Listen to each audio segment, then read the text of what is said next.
नमस्कार, जय हिंद, जय माँ भारती। शुरू करते हैं आज का वीडियो। तो आज का जो हमारा वीडियो है वो है इतिहास के एक समुद्री व्यापार से रिलेटेड चोल वंश के बारे में हम आज बात करेंगे। यह दक्षिण भारत में स्थित है।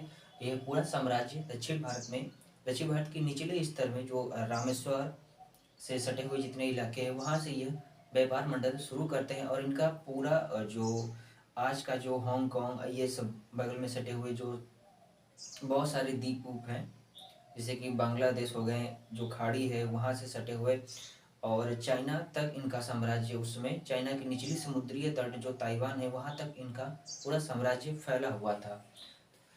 और चोल वंश के संस्थापक जो थे वह राजेंद्र चोल हैं। और इतिहास के यह उन महान राजाओं में से एक है जिन्होंने भारत के विकास और बहुत बड़ा नाम कमाया है भारत के अंदर, भारत के इतिहासकारों के द्वारा। तो इन्हीं के बारे में आज बात करेंगे। राजेंद्र चोल चोल वंश के प्रथम चोल हैं, जो कि सन 100 मतलब 1012 ईस्वी से लेके 1044 ईस्वी तक इनका पूरा शासनकाल चला था। और इनका जो जन्म है वो अज्ञात है, पूर्ण रूप से इनका जो जन्म का रहस्य है वो अज्ञात है।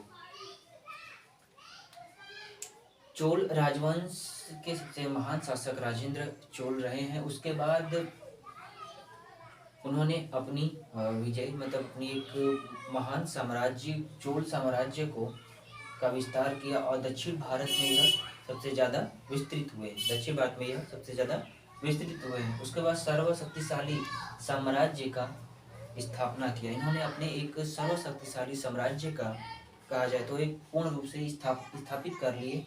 उसके बाद इन्होंने गंगई कोट की उपाधि इन्हें मिलने लगी। मतलब बहुत सारे व्यापारियों के द्वारा इन्हें गंगई कोट की उपाधि मिलने लगी। और इन्होंने गंगई कोट चोलपुर नामक एक नगर की स्थापना की। और वहीं पर उन्होंने चोलगंग नामक एक विशाल सरोवर, जिसे कहते हैं सरोवर, का निर्माण करवाया था। और सिंघल की विजय, जो सिंघल के राजा थे, उन्हें हराने के बाद मतलब सिंघल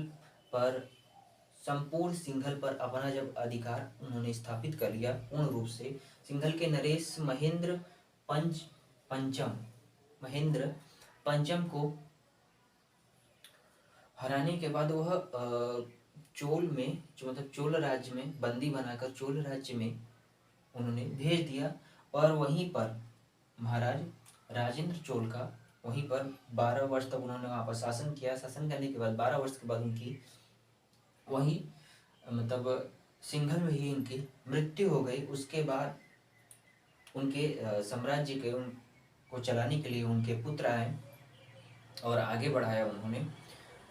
तो यह इन्हीं मतलब चोल वंश के संस्थापक जो थे वह राजेंद्र चोल थे। और सबसे बड़ी बात है, चोल साम्राज्य की समुद्री उस समय के इतिहास के सबसे बड़े समुद्री व्यापार का एक जो बागडोर संभाला करते थे वह चोल राजवंश संभाला करती थी।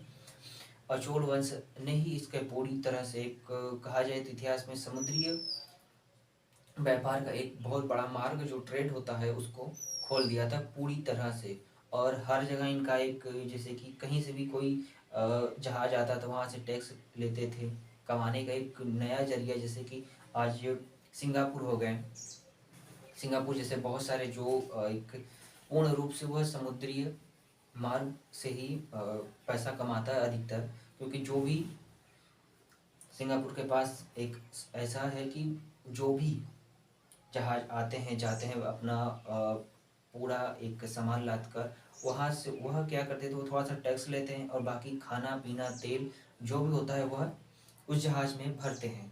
और उसी से ही इनका सबसे मतलब व्यापार, समुद्री व्यापार द्वारा ही इनका एक खर्चा चलता है सिंगापुर का। उदाहरण के तौर पे बता रहा हूँ।